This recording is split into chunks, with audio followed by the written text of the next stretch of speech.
ವಯನಾಡು ಗುಡ್ಡ ಕುಸಿತ ಸಂಬಂಧ ಈಗಾಗಲೇ ಸಾಕಷ್ಟು ರಕ್ಷಣಾ ಕಾರ್ಯಗಳು ನಡೀತಾ ಇದೆ. ಈಗ ಸದ್ಯ ನ್ಯೂಸ್ ಫಾಸ್ಟ್ ಆ ಒಂದು ಕಟ್ಟ ಕಡೆಯ ಜಾಗದಲ್ಲಿ ನಾವಿದ್ದೇವೆ.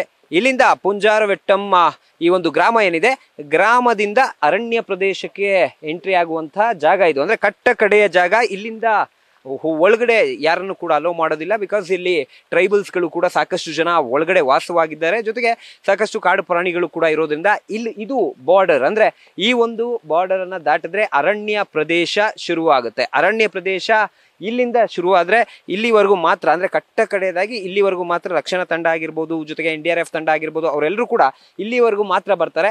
ಇದಾದ ನಂತರ ಅರಣ್ಯ ಪ್ರದೇಶ ಇದೆ. ಇನ್ನೂ ಕೂಡ ಮಳೆ ಆಗ್ತಿರೋದ್ರಿಂದ ಎಲ್ಲೊಂದ್ ಕಡೆ ಗುಡ್ಡ ಕುಸಿತ ಆಗ್ಬೋದು ಅನ್ನೋ ಕಾರಣಕ್ಕೆ ಯಾರನ್ನು ಕೂಡ ಇಲ್ಲಿಂದ ಹೊರಗಡೆ ಹೋಗೋದಕ್ಕೆ, ಅಥವಾ ಇದು ಬಾರ್ಡರ್ ಹಾಕಿದ್ದಾರೆ, ಅಂದ್ರೆ ಈ ಬಾರ್ಡರ್ನ ನಂತರ ಅರಣ್ಯ ಪ್ರದೇಶ ಶುರುವಾಗುತ್ತೆ ಅನ್ನೋ ಕಾರಣಕ್ಕೆ ಅಲ್ಲಿ ಯಾರನ್ನು ಕೂಡ ಅಲೋ ಮಾಡೋದಿಲ್ಲ. ಈಗ ಸದ್ಯ ಪುಂಜಾರವೆಟ್ಟಂನ ಕಟ್ಟ ಕಡೆಯ ಮನೆ ಏನಿದೆ, ಈ ಒಂದು ಮನೆಯ ದೃಶ್ಯಾವಳಿಯನ್ನ ಕೂಡ ನಾವು ಗಮನಿಸ್ತಾ ಇರ್ಬೋದು. ಕಂಪ್ಲೀಟ್ ಆಗಿ ಅಂಚಿನ ಸಮೇತ, ಅಂದ್ರೆ ಮೇಲ್ಛಾವಣಿ ಸಮೇತ ದರೆಗೊಳ್ಳಿರುವಂಥದ್ದು. ಹಾಗಾಗಿ ಎಲ್ಲೋ ಒಂದು ಕಡೆ ಒಳಗಡೆ ಇವೆಲ್ಲವನ್ನು ಕೂಡ ತೆರವು ಮಾಡಬೇಕು ಅಂತ. ಯಾಕಂದ್ರೆ ಈಗಾಗಲೇ ಮಾಹಿತಿ ಪಡೆದಂತ ಸಂದರ್ಭದಲ್ಲಿ ಈ ಮನೆಯಲ್ಲಿ ಯಾರು ಇರಲಿಲ್ಲ. ಯಾವಾಗ ಮಣ್ಣು ಜೊತೆಗೆ ನೀರು ಬರೋದಕ್ಕೆ ಶುರುವಾಯಿತು ಆ ಸಂದರ್ಭದಲ್ಲಿ ನಾವೆಲ್ಲರೂ ಕೂಡ ಇಲ್ಲಿಂದ ಪಾರಾದ್ವಿ ಅಥವಾ ಇಲ್ಲಿಂದ ಓದ್ವಿ ಅನ್ನೋ ಮಾತನ್ನ ಹೇಳ್ತಾ ಇದ್ರು. ಹಾಗಾಗಿ ಇವೆಲ್ಲವನ್ನೂ ಕೂಡ ತೆರವು ಮಾಡಬೇಕು. ಜೊತೆಗೆ ಇದನ್ನ ಮೊದಲಿನಂತೆ ಮಾಡಬೇಕು ಅಂದ್ರೆ ಸಾಕಷ್ಟು ಕಷ್ಟ ಆಗುತ್ತೆ. ಜೊತೆಗೆ ಮ್ಯಾನ್ ಪವರ್ ಇಂದ ಯಾವುದೇ ಕಾರಣಕ್ಕೂ ಕೂಡ ಇವನ್ನ ತೆರವು ಮಾಡೋದಕ್ಕಾಗೋದಿಲ್ಲ. ಹಾಗಾಗಿ ಈಗ ಸದ್ಯ ಅಲ್ಲಿಂದ, ಅಂದ್ರೆ ಆ ಗ್ರಾಮದಿಂದ ಎಲ್ಲವನ್ನು ಕೂಡ ತೆರವು ಮಾಡುವಂತ ಕೆಲಸವನ್ನ JCB ಮತ್ತೆ ಹಿತಾಚಿ ಮುಖಾಂತರವಾಗಿ ರಕ್ಷಣಾ ಪಡೆ ಮಾಡುತ್ತೆ. ಹಾಗಾಗಿ ಈಗ ಸದ್ಯ ರಕ್ಷಣಾ ಪಡೆ ಇಲ್ಲಿಯವರೆಗೂ ಮಾತ್ರ, ಅಂದ್ರೆ ಇಲ್ಲಿಯವರೆಗೂ ಮಾತ್ರ ಜನರು ವಾಸ ಮಾಡ್ತಾರೆ. ಇದಾದ ನಂತರ ಯಾರು ಕೂಡ ಇರೋದಿಲ್ಲ. ಇದು ಬಾರ್ಡರ್, ಅರಣ್ಯ ಪ್ರದೇಶದ ಬಾರ್ಡರ್. ಇಲ್ಲಿಂದ ಮೇಲೆ ಹೋದ್ರೆ ಲ್ಯಾಂಡ್ ಸ್ಲೈಡ್ ಅಂತ ಜಾಗ, ಅಂದ್ರೆ ಇಲ್ಲಿಂದ ಈ ಒಂದು ಅರಣ್ಯ ಪ್ರದೇಶದಿಂದ ಲ್ಯಾಂಡ್ ಸ್ಲೈಡ್ ಆಗಿ ನಂತರ ಎಲ್ಲಾ ಕಡೆ ಬಂದಿರೋದ್ರಿಂದ ಇಲ್ಲಿಂದ ಮುಂದಕ್ಕೆ ಯಾರನ್ನು ಕೂಡ ಅಲೋ ಮಾಡೋದಿಲ್ಲ.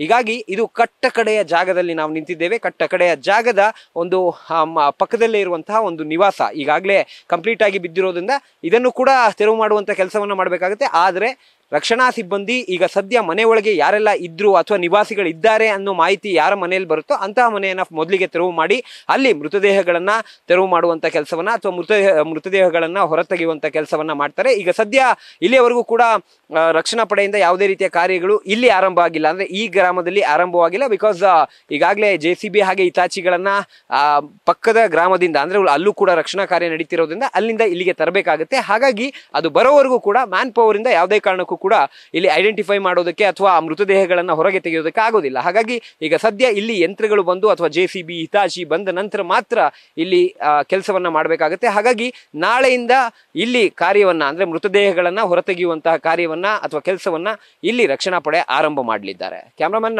ಚಂದ್ರೇಶ್ ಜೊತೆ Sandesh, news fast Wayanad. News first ನಿರ್ಭೀತಿಯಿಂದ ನಿಮ್ಮ ಪರವಾಗಿ.